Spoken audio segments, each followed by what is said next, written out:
Hello बच्चों, देखते हैं क्वेश्चन के अंदर क्या गिवन है। A load of 10 kilo Newton is supported from a pulley which in turn is supported by a rope of cross-sectional area 10 raised to power 3 millimeter square and modulus of elasticity 10 raised to power 3 Newton पर millimetre square. ये क्या दे दिया हमें? Modulus of elasticity दे दिया। As shown in the figure, neglecting friction at the pulley then downward deflection of the load in mm is. ठीक है, तो हमारा डिफ्लेक्शन कितना होगा, हमें जो एक्सटेंशन बतानी है इस वायर के अंदर, ये वायर है या रोप है, इसके अंदर बतानी है हमें। इसका क्रॉस सेक्शनल एरिया हमें, ये हमें लेंथ दे दी गई है 600 mm इसकी, यहाँ से यहाँ तक कितनी है, ये लेंथ है इसकी। ठीक है, ऐसे 900 mm इसकी लेंथ है। अच्छा, और हमें यंग्स मॉडुलस क्या दे दिया गया है? 10⁻³ न्यूटन पर mm स्क्वायर। ठीक है, अब बच्चों हमें क्या बताना है? हमें बताना है इसके अंदर एक्सटेंशन कितना होगा। चलो हम मान लेते हैं ऊपर की तरफ है, टी एक्ट कर रहा है, टी एक्ट कर रहा है। तो हमारा अगर मैं इसकी इक्वेशन बनाता हूँ तो क्या आएगा? 2t is equal to, load के इक्वल होगा, ये जो लोड है 10 किलो न्यूटन, तो t मेरा कितना हो गया? 10/2 न्यूटन। ये आ गया हमारा 5000 न्यूटन टेंशन हमारा, ये निकल के आ गया।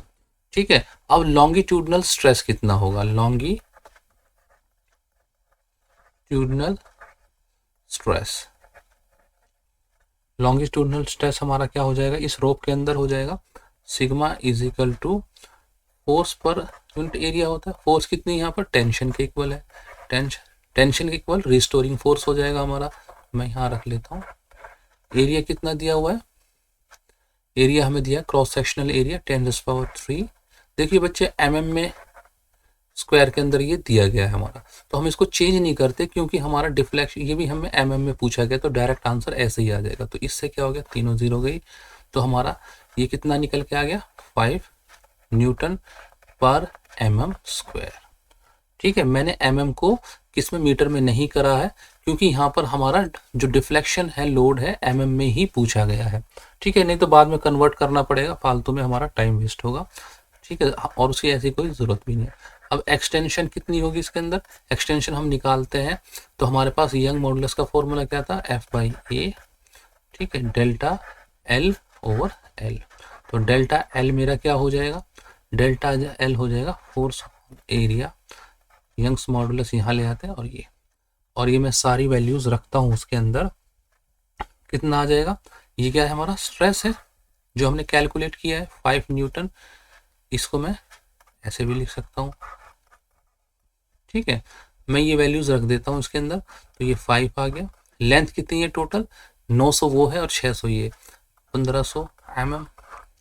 और यंग्स मॉडुलस हमारा कितना दिया हुआ है? 10⁻³। तो मैं इसको 1000 लिख लेता हूँ। तो हमारा कितना निकल के आ गया? ये जीरो नहीं, 2 जीरो गया, 75 अपॉन ये हमारा 7.5 आ गया, mm आ गया। तो अब दोनों तरफ ये क्या होगा? 7.5 तो हमारा क्या है? टोटल है इसके अंदर। तो अब दोनों तरफ क्या होगा? इक्वली डिवाइड हो जाएगा डेल्टा एल। तो हमारा कितना कितना आ जाएगा? 7.5 को मैं 2 से कर देता हूँ। ठीक है, और वो कितना हो जाएगा? वो हो जाएगा हमारा 3.75 mm। ठीक है, इस साइड, एक साइड कितना हो जाएगा? 3.75 mm इस साइड हो जाएगा, और 3.75 mm इस साइड हो जाएगा। ठीक है, अब एक क्वेश्चन आपके माइंड में आ सकता है बच्चों, यहाँ पर लेंथ कम है, यहाँ पर लेंथ ज़्यादा है, तो एक्सटेंशन कम ज़्यादा हो सकती है। देखिए बच्चों, अगर हम एक्सटेंशन देखेंगे तो ये क्रॉस सेक्शनल एरिया पर डिपेंड करती है, रोप के क्रॉस सेक्शनल एरिया पर, sigma F/A cross sectional area पर डिपेंड करती है, लेंथ ऑफ द वायर या रोप पर डिपेंड नहीं करती है। ठीक है, मैं आपको एक बार और बताता हूँ, यहाँ पर लेंथ कम है, यहाँ पर लेंथ ज़्यादा है, लेकिन ये लेंथ पर हमारा जो स्ट्रेस होगा या फिर एक्सटेंशन होगी ये डिपेंड नहीं करेगा, ये क्रॉस सेक्शनल एरिया पर डिपेंड करेगा। अब यहाँ पर इस तरफ देखो तो वही रोप है, यहाँ पर भी रोप, दोनों तरफ सेम है, तो क्रॉस सेक्शनल एरिया सेम है, इसलिए हमारा क्या है? इक्वली ये डिस्ट्रीब्यूट हो जाएगा। ठीक है, अगर लेंथ पर डिपेंड होता तो हम इसको फिर अलग तरीके से करते, लेकिन लेंथ पर डिपेंड नहीं करता है। तो अब हम ऑप्शंस को चेक करते हैं। देखिए कौन सा ऑप्शन मैच कर रहा है हमारे आंसर के साथ। देखिए ए डायरेक्टली हमारा 3.75 mm मैच कर गया है। बी भी देख लेते हैं, बी 4.25 दिया, ये नहीं होगा, डी भी नहीं होगा और हमारा सी भी नहीं होगा। जो ए ऑप्शन है हमारा डायरेक्टली मैच कर रहा है। आई होप बच्चों आपको समझ में आ गया होगा। Good luck, good bye, thank you.